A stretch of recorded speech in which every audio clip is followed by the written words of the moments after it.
ब्रजेश जी हाथ तो आप ही के सामने जोड़े जाएंगे। सुनो ब्रजेश जी, ऐसा है आज ये आलोचना उसका समय नहीं है। मैं आपको बता दूं, अभी प्रवीण जी को मैं सुन रहा था और मनोज जी को सुन रहा था, सबको सुना, हरीश जी को। मैं आज आपको बता दूं कि जिस तरीके से व्यापारी 21 दिन में, अर्थशास्त्री 21 दिन में, इसको भाई कोई बुरा मत मानिएगा, हम आपके साथ हैं पूरी तरीके से।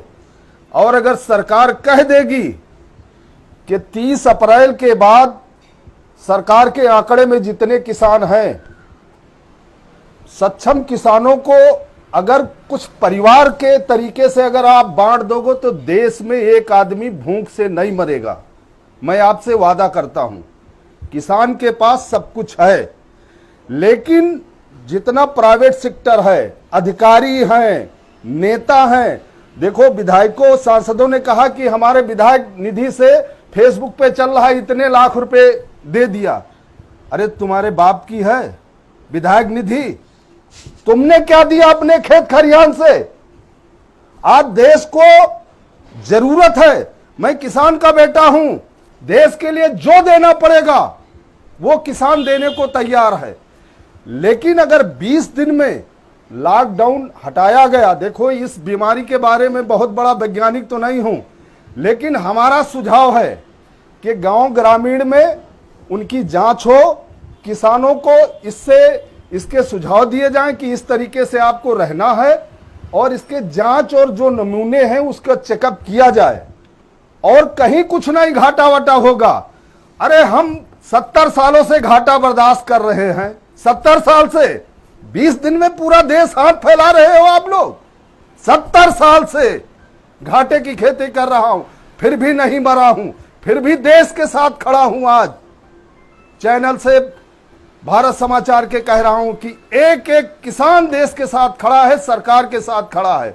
20 दिन में कौन सी ऐसी बात आ गई? विधायक सांसद कह रहे हैं निधि से दे रहा हूं। क्या दे रहे हो भाई? निधि कहां से आई? जो हमारा टैक्स, जो देश का पैसा आता है, वो निधि तुम्हारी बाप की बपौती हो गई?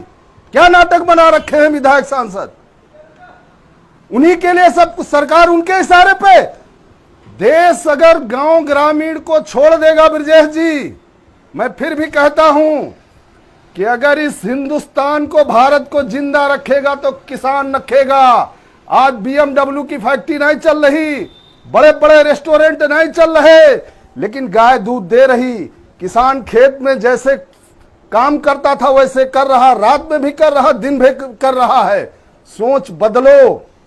अगर दुनिया को कोई जिंदा रख सकता है तो किसान, गांव ग्रामीण। कल अनाज नहीं होगा तो कहां से पैसे लाओगे, कहां से निधि आएगी? विधायक जी, सांसद जी, शर्म खा, चुल्लू भर पानी में डूब मरो। निधि की आप बात करते हो? मैं किसान का बेटा हूं, उत्तर प्रदेश और हिंदुस्तान के किसानों की तरफ से। किसान भी एक किसी आदमी को भूख से नहीं मरने देगा। मैं उत्तर प्रदेश के मुख्यमंत्री को वादा करता हूं कि गेहूं खरीदारी में अगर प्रदेश को कुछ जरूरत है तो हर क्विंटल पे हमारे ऊपर लगा दो, हर किसान एक एक दाना आपके देगा और तुम्हारे साथ खड़ा है। धन्यवाद भाई हरनाम सिंह। आप ही जैसे योग्य, बेहतर नागरिक, जिम्मेदार नागरिक, देश को मजबूती के साथ खड़े रखने वाले किसान भाई जो हमारे अन्नदाता हैं, शायद ये देश की एकता, इस देश की ताकत, इस देश की मजबूती, और हम सब भारतीय समाज खड़ा है तो उसके बहुत बड़े पिलर आप लोग हैं। मैं आपको बहुत साधुवाद देता हूं, बहुत नमन करता हूं और आपका अभिनंदन करता हूं कि आप जैसी महान सोच के किसान हमारे देश के साथ इतने व्यापक और मजबूत तरीके से खड़े हैं। आपने नेताओं को भी आईना दिखाया, मैं आपसे 100% सहमत हूँ। बहुत बहुत शुक्रिया, धन्यवाद, थैंक यू। आप सभी का बहुत बहुत धन्यवाद इस कार्यक्रम को देखने के लिए, थैंक यू।